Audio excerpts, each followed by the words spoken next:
സന്ധ്യയ്ക്ക് നിലവിളക്കും കത്തിച്ചു, നാമജപവും കഴിയും. ഇനി ആരതി ഒഴിഞ്ഞേക്കാം. അപ്പൊ നിങ്ങൾ വിചാരിക്കും എൻ്റെ കൈ കർപ്പൂരമില്ലല്ലോ എന്ന്. എൻ്റെ പേരാരതി, അതാ ഞാൻ ഒഴിഞ്ഞത്. 1.5 മണിക്കൂറായിട്ടുള്ള ഇരുത്തയാണേ. കാല് പെരുത്തിട്ടെ പക്കാവട പോലെ. ദൈവമേ, നാളെ മുതൽ എൻ്റെ പൊന്നു ദൈവമേ, ഇരുന്നോടുള്ള പ്രാർത്ഥനയില്ല, നിന്നോടുള്ള പ്രാർത്ഥനയുള്ളൂ. സത്യം പറഞ്ഞാലേ ഈ വീട് നന്നാവണമെന്നല്ല ഞാൻ പ്രാർത്ഥിക്കുന്നത്. ഈ വീട്ടിലുള്ളവര്, ഞങ്ങൾ ഈ സമൂഹത്തിലുള്ളവരോട്, പ്രത്യേകിച്ച് ഈ അയൽവാസികളോട്. അയൽവാസികൾ എന്ന് പറയുമ്പം ഞങ്ങളുടെ ഈ ഇറമ്പി താമസിക്കുന്നത് മൊത്തം അമ്മായിയും അമ്മായിയുടെ മോനും അങ്ങനെയുള്ള ബന്ധുക്കളൊക്കെയാ. എൻ്റെ ചേട്ടനും എൻ്റെ അമ്മായിയമ്മയും ഇവർ ഈ സഹകരണമില്ല, ആൾക്കാരോട് മിണ്ടത്തില്ല. പക്ഷെ ഞാൻ അങ്ങനല്ല. 2 കൊല്ലമായി കല്യാണം കഴിഞ്ഞിട്ട്. ഇവരറിയാതെ ഞാൻ അവരോട് പോയി മിണ്ടും. അതൊക്കെ എൻ്റെ വീട്ടുകാര്. ഞാൻ നേരം വെളുക്കുമ്പോൾ ഞാനങ്ങ് ഞങ്ങളുടെ വീട്ടിൽ നിന്ന് അങ്ങ് ഇറങ്ങും. എന്നിട്ടങ്ങ് സഹകരണമാ. എല്ലാരോടും മിണ്ടിയും പറഞ്ഞും പാറിയും പറന്നും ഇങ്ങനെ അങ്ങ് പോകും. സത്യം പറഞ്ഞാൽ എന്നെ കാണാഞ്ഞിട്ട് പോലീസ് സ്റ്റേഷനിൽ എൻ്റെ അച്ഛനും അമ്മയും കംപ്ലൈൻറ്റ് കൊടുത്തിട്ട് ചില ദിവസം എന്നെ പിടിച്ച് വീട്ടിലോട്ട് കൊണ്ടുവരുന്നത്. അതുപോലെ സഹകരണം. ഇങ്ങനെ മിണ്ടാതിരുന്നോണ്ട് വല്ല പ്രയോജനമുണ്ടോ? ഈ 2 കൂട്ടരും മിണ്ടത്തില്ല അങ്ങോട്ടും ഇങ്ങോട്ടും. ഞാൻ മിണ്ടും. എന്നെ ഭയങ്കര കാര്യമാണ്. അമ്മായിക്കും ബാസുരണ്ണനും ഒക്കെ എന്നെ മുട്ടിഞ്ഞ കാര്യമാണ്. ഇപ്പൊ വേണ്ട കപ്പ പുഴുങ്ങിട്ട് എന്നെ വിളിക്കും. പോകാൻ പറ്റത്തില്ല, ചേട്ടൻ വരാൻ സമയമായി.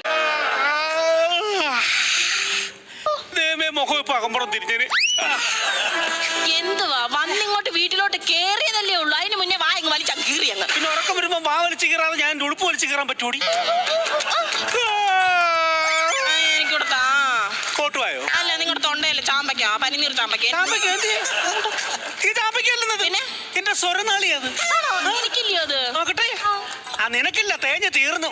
കിടന്ന് ബഹളം വെക്കുമ്പോ ഓർക്കണമായിരുന്നു.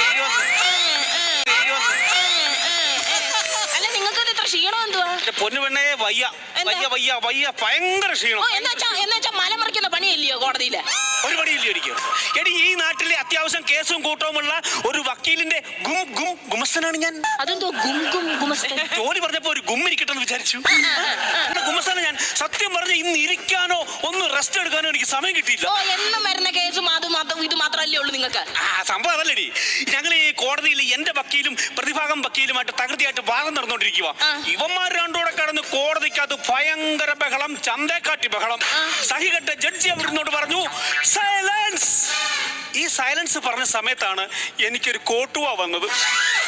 ഈ കോട്ടുവ വരാതിരിക്കാനായിട്ട് ഞാൻ ആവുന്ന പിടിച്ചു. കോട്ടുവായിക്ക് അറിയത്തില്ലല്ലോ സൈലൻസ് എന്തുവാ, സൈലൻസർ എന്തുവാ, ജഡ്ജി എന്തുവാന്നും. ആവുന്ന ഞാൻ പിടിച്ചു. അവസാനം പ്രഷർ കൂടി എന്റെ ചെവി പൊട്ടിത്തെറിക്കുന്നായപ്പോ ഞാൻ അവനെ അങ്ങ് തുറന്നു വിട്ടു. കോടതിയെ നോക്കി വാ പൊളിച്ച് കാണിച്ചെന്നും പറഞ്ഞ് ഇറങ്ങി പോടാന്നും പറഞ്ഞ് ജഡ്ജി പാരാതെ പിടിച്ച് നിർത്തിയേക്കുമായിരുന്നു വൈകുന്നേരം 5 മണി വരെ. അതുകൊണ്ടാ പറഞ്ഞ് ഇരിക്കാൻ പറ്റിയില്ലെന്ന്. അങ്ങനെ തന്നെ വേണം. അത് മനുഷ്യന്മാരായ കിടന്നുറങ്ങണം. ഇങ്ങനെ 2 മണി 3 മണി ആകുമ്പോ പന്ത് കളി ഉണ്ടല്ലോ, അതാ എന്നെ കിടത്തി ഓർക്കോ. നേരം വെളുക്കുമ്പോ ഞാൻ കേൾക്കുന്നത് അങ്ങോട്ട് നട്ടറ ഇങ്ങോട്ട് നട്ടറ, അങ്ങനെ നല്ലടാ ഇങ്ങനെ നല്ലടാ. എന്തുവാ ഇത്? നീ പേടിക്കണ്ട, ഇന്ന് പാതിരാത്രി നിന്റെ ഉറക്കം കളയത്തില്ല ഞാൻ. കാരണം ഇന്ന് 9:30-ക്കാണ് വേൾഡ് കപ്പ്. വേൾഡ് കപ്പ് അല്ല, ഫിഫ വേൾഡ് കപ്പ്. എന്തുവാ ഇത്? എടി, നീ എന്ത് അറിഞ്ഞുകൊണ്ടാടി പറയുന്നത്? എടി, ലോകത്തിലെ 90% ആൾക്കാരും കാണുന്ന കളി ഏതാണെന്ന് നിനക്കറിയാമോ? എനിക്കറിയാം. നിങ്ങൾ എന്നെ വിളത്തോണ്ടാ ഞാൻ പോവാത്തത്. അന്ന് ഏത് കളിയാ? കൈകൊട്ടിക്കളി.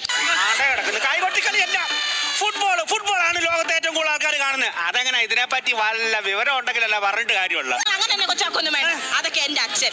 എന്റെ അച്ഛൻ എന്തോ ഫുട്ബോൾ കളിയാന്നറിയാവോ? ഇപ്പോഴും വേണമെന്ന് വെച്ചാൽ കളിക്കാം. അച്ഛൻ വേണ്ടാന്ന് വെച്ചിട്ടാ. ശരിയാ. കുളിച്ചോണ്ടിരിക്കുമ്പോ സ്വന്തം കാല് തേച്ച് കഴുകണമെന്നുണ്ടെങ്കിൽ ഇവർ അമ്മ പിടിച്ച് കല്ലേ വെച്ച് ഉരയ്ക്കണം. സൂര്യനിന്റെ ചെതുമ്പല് കളയുന്ന പോലെ ഇപ്പോഴും കളിക്കാൻ പാടില്ല. അങ്ങനെ തനങ്ങാ പറയാന്നോ എന്റെ അച്ഛൻ? പിന്നെ അങ്ങനെയാണോ പറഞ്ഞു വരുന്നത്? എന്റെ അച്ഛൻ അറിയപ്പെടുന്ന ഒരു ഫുട്ബോൾ കളിക്കാരനായിരുന്നു. ഒരു ഓണ സമയത്ത് എനിക്ക് ഇപ്പോഴും ഓർമ്മയുണ്ട്. എന്റെ അച്ഛനൊരു സിസർ കട്ട്. ആ നാട്ടുകാർ മൊത്തം അച്ഛൻ ഇങ്ങനെ ചുറ്റിനെ പിടിച്ചേക്കുമായിരുന്നു, അറിയാവോ? അത് സിസർ കട്ട് അടിച്ചോണ്ടല്ല, അപ്പുറത്തെ മാടക്കടയിൽ നിന്ന് സിസർ കട്ടെടുത്തോണ്ടാ നാട്ടുകാർ വട്ടം കൂടി പിടിച്ച ടീമാ. സിഗരറ്റ് വലിക്കത്തില്ലെന്ന് പോലും. കൂടുതൽ സംസാരിക്കുന്നു കേട്ടോ. എന്റെ അച്ഛന്റെ മെയ്വഴക്കം ഒന്ന് കാണണം. നിങ്ങൾ കണ്ടിട്ടുണ്ടായിരുന്നു എന്റെ സൂര്യ നമസ്കാരം? ഓ, സംഭവം ശരി. ഇവർ അച്ഛൻ ഭയങ്കര സൂര്യ നമസ്കാരക്കാരനാണ് കേട്ടോ. നമ്മളൊക്കെ സൂര്യ നമസ്കാരം ചെയ്യുന്നത് വെളുപ്പിനെ 5:30 മണിക്ക്. ഇവർ അച്ഛൻ സൂര്യ നമസ്കാരം ചെയ്യുന്നത് ഉച്ചയ്ക്ക് 12 മണിക്ക്. കാരണം ആ സമയത്താണ് എഴുന്നേക്കുന്നതും. ഒരു ദിവസം ഉച്ചയ്ക്ക് 12 മണിക്ക് എഴുന്നേറ്റ് മേപ്പോട്ട് നോക്കി ഇങ്ങനെ തൊഴുവേം ഈ കത്തിച്ചൊടിച്ച് നിൽക്കുന്ന സൂര്യന്റെ പ്രകാശം കണ്ണിലടച്ചിട്ട് കണ്ണും തലയും കറങ്ങി ദിക്കും കെട്ടിട്ട് അപ്പുറത്തെ സരസമ്മയുടെ വീട്ടിൽ ചെന്ന് കയറി. തക്ക സമയത്ത് അവിടുന്ന് ചന്ദ്രൻ വന്നു. ഭർത്താവ് ചന്ദ്ര നമസ്കാരം എന്ന് പറഞ്ഞതുകൊണ്ടാണ് അവൻ കൊല്ലാതെ വിട്ടത്. ഇല്ലെങ്കിൽ സൂര്യൻ അസ്തമിക്കുന്നതിന് മുമ്പേ ചന്ദ്രൻ നിന്റെ അച്ഛനെ അസ്തമിപ്പിച്ചേനെ. എന്തുവാ? ഓ ആ ഫുട്ബോൾ തീർന്നു, ഇനി ക്രിക്കറ്റിന്റെ പണ്ടക്ക് പോവാ. ക്രിക്കറ്റ് ബോളല്ലെന്നത്, പിന്നെ എന്തുവാ? ബോണ്ടയാണത്. ബോണ്ടേ നമുക്ക് തിന്നണ്ട ചായ കുടിക്കുമ്പോ. അമ്മായിയുടെ അങ്ങോട്ട് കൊണ്ടുപോകും. അമ്മായിടെ അങ്ങോട്ടോ? ഏതമ്മായി? നിങ്ങളുടെ വിജയമ്മായി ഇല്ലയോ? അത് വിജയമ്മ അമ്മായി അല്ല, അതാണ് തോൽവി അമ്മ അമ്മായി. അങ്ങനെ പറയാതെ അവർക്ക് എന്തൊരു കൊണ്ട് കൊടുക്കടി.